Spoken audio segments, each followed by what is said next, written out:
The MLB trade deadline has come to pass, and the New York Mets did not make any other moves after picking up Cedric Mullins. Still a very active trade deadline for David Stearns. Now that we know it's officially over, the Mets did not make any more trades. I think you look at this deadline and you give the Mets probably an A-.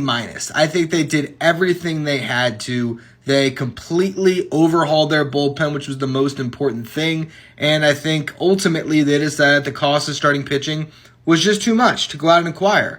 So they decided to stand pat on their rotation, but they get 3 bullpen arms. And I think going into the deadline, that's as good as anybody could have expected the Mets to do when it comes to building out their bullpen.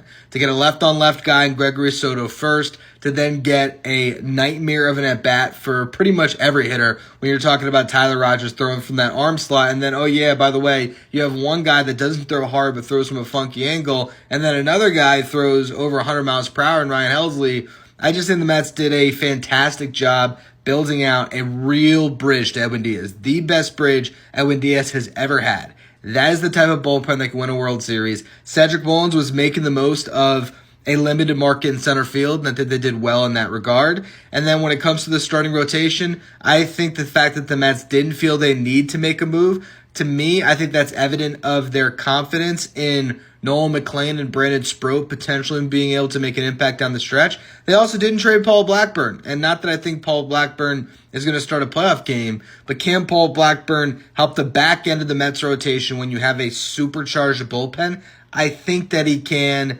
And I also think that if you're trying to wonder, well, who's the multi-inning arm that's in this bullpen? I've talked about it a lot over the last couple of days. I could see Clay Holmes potentially being shortened up and pitching out of that bullpen very soon. So overall, I think the Mets have enough pitching. I think they got the best bat that they could to bolster this lineup. And ultimately, when you look at the farm system after all of these deals, the New York Mets held on to all the top prospects that they did not want to give up under any circumstance. Jet Williams, Carson Bench, and the 3 top arms, Noel McLain, Brandon Sproat, and Jonah Tong, were all retained. And I said going into the deadline, if you hung on to all those guys and you addressed your needs, it is a win of a deadline. That's exactly what happened for the New York Mets. So again, I will have a full show breaking down everything for your tomorrow morning edition of Locked On Mets, but there's plenty to catch up on the YouTube channel with the Mullins trade reaction and all the trade reactions to the stuff that went down yesterday. So check it all out with Locked On Mets.